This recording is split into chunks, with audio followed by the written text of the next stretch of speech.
First, I'm here with a singer who topped the charts all over the world, literally all over the world in the 90s, and he's back doing the same with a brand new album in 2021. It's the fabulous Natalie Imbruglia! So excited that you're here. Cheers, cheers, cheers. You're on a gin and tonic as well. I am. Thanks for having me. It's a pleasure, and you just live up the road. I do. Where have you been? Where have I been? This could be your new takeout. You know, I moved to Oxfordshire about 4 years ago. I just decided I had writer's block.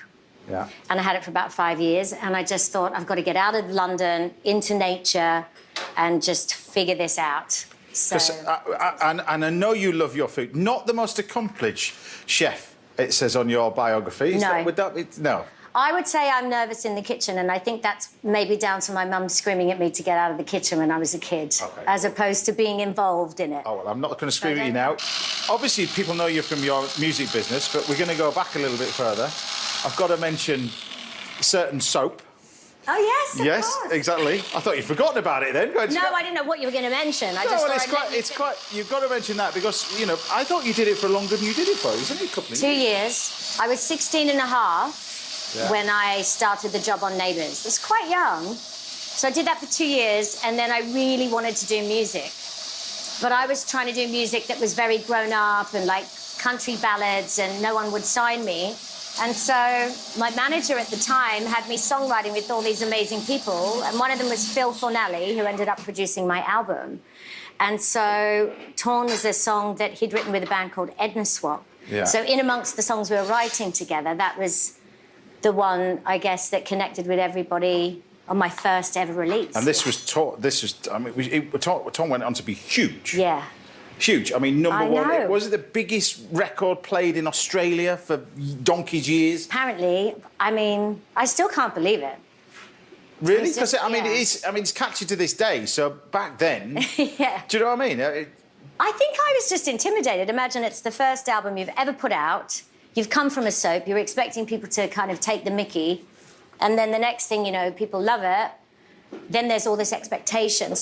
But I made a promise to myself that I was going to stay friends with that song because I'm going to be singing it for the rest of my life. Yeah. And I have managed to do that, and I still love singing it. But when you look at your career, when I speak to musicians as well, I'm mates with Jack Savoretti, that kind of stuff, and they go through their highs and their lows. I mean, you certainly had them. Your music industry is notoriously tough. It's tough, yeah.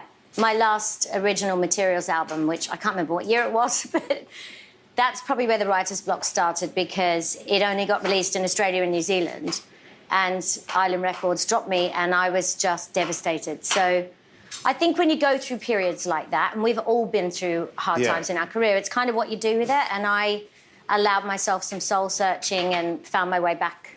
But you always seem quite positive. Do I? Yeah. I mean, you've been here all...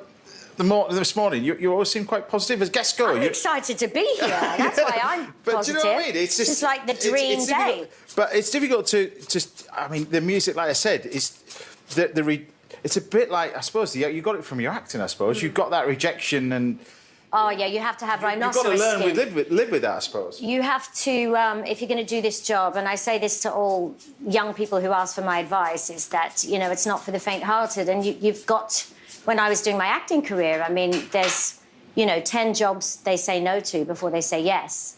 And it's the same with music. But the good thing is I got over my writer's block, and I feel like I've had the most creative period of my career making Firebird. So tell us where the idea of Firebird comes from. Tell us where that comes from. The guy who did the photo shoot for that, his name's Simon Proctor. Yeah. And he's a genius. And I reached out to him to do the photo shoot.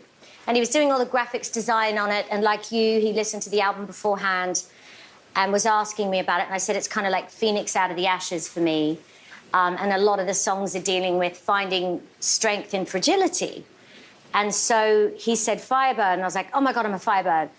We have to write that song. So actually the title track was written at the last minute with the head of the label, Alistair, saying, no, there's no time. But the themes run through the whole album. So there's a lot of things. I became a parent. Amazing, yeah. Yeah. So there's all that's kind What's of in that? the album. What's that? Is it everything? Because I know when you read about you, it's everything you ever wanted, everything you ever dreamed about. Yeah. Is it everything you ever wanted? It is amazing. Yeah. I mean, it's definitely hard, but I think doing it unconventional, obviously I have my baby with IVF and I'm doing it on my own.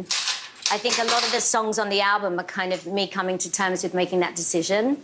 And it's been brilliant, honestly. It brings so much joy to everything else in your life. So. And how's that been when you've been doing this album as well? Because you've been allowed to do that, and actually beneficial because you've been allowed to do it with. You filmed this right throughout the pandemic as well. You've recorded it. How was that for you? Was it because you must have been? I mean, setting up a studio must have been a difficult thing. Because you've got to do it yourself. I live on someone's farm. Right. And there's a converted barn on the side of the house. And that's where I do my songwriting, but I'd never tried to record in there. And I don't know if you've been doing any recording here, because I know you play. Oh, I play, but I'm a bit off getting recorded yet. But yeah. Yeah, okay. Well, when you're recording vocals, you need to deaden the sound of the room. Right. So my producers were like, you've got to buy some rugs. You've got to kind of... Rugs? Yeah, to put a floor and put things over the top of the microphone. It was very makeshift. Right. And we recorded the whole album with them being in London and me being in this barn. It's quite extraordinary. Well, Natalie, I don't think it sounds like you've never been away. And I was listening to it this morning, and I was listening to it this morning. Genuinely, I genuinely think it's fantastic. And trust me, if you've not listened to it before, just check this out while I just make a little bit of salad. Anyway, just check this out.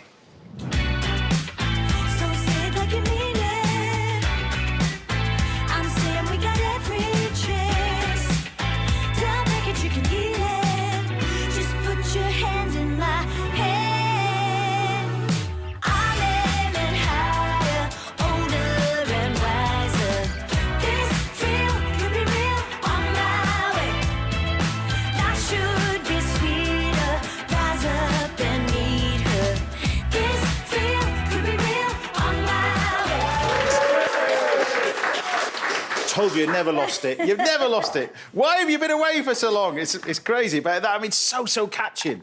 And you were boogieing while that was playing as well. But it's fantastic, and congratulations on it. Thank you. One good thing about taking my time is by the time you do put something out, people are kind of ready to listen to you again. I never oversaturate the market. Yeah, and that was your mates in the video as well, wasn't it? Really? Yes, because we made it very last minute. Yeah. And so I pulled some favours. So my best friend did the stills for it, and my friend Sophie, my friend Jodie are in it. Yeah.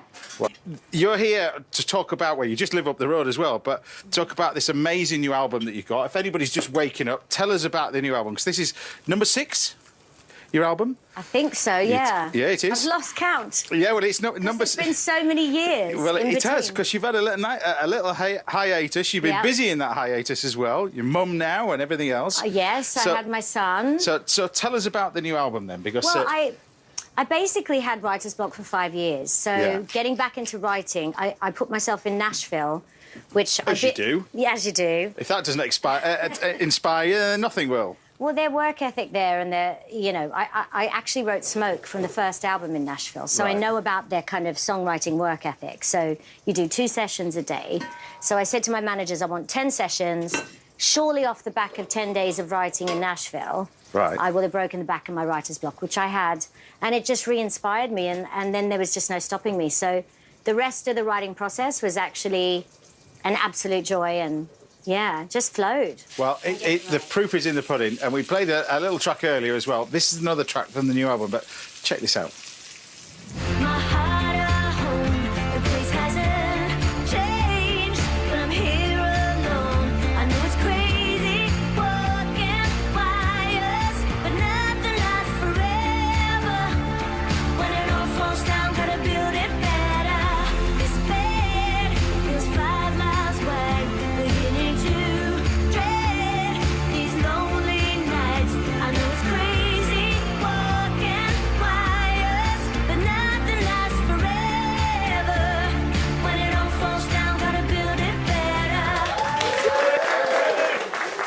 People are going to love this new album as well. It's just put a smile on your face watching that as well.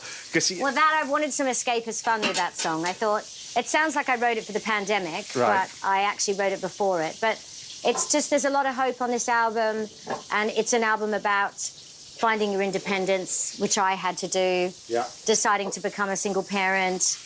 And yeah, it's just full of a lot of joy as well, because a lot of the songs were written while I was pregnant, so. And also, I mentioned this earlier this morning, you're now living in the country. It's a total different way of life, isn't it?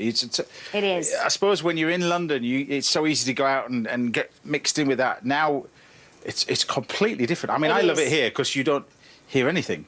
Well, you're so busy, you probably relish that. But I tend to do 10 years urban, and then 10 years hiding away in nature somewhere. There must be plans for 2022 for touring and stuff like that. There's got to be as well. Definitely, I hope to tour at the end of next year. Festivals for now, touring at the end of next year. And my goal is that I don't take another 3 years to make the next record. Natalie Imbruglia, everybody. Thank you.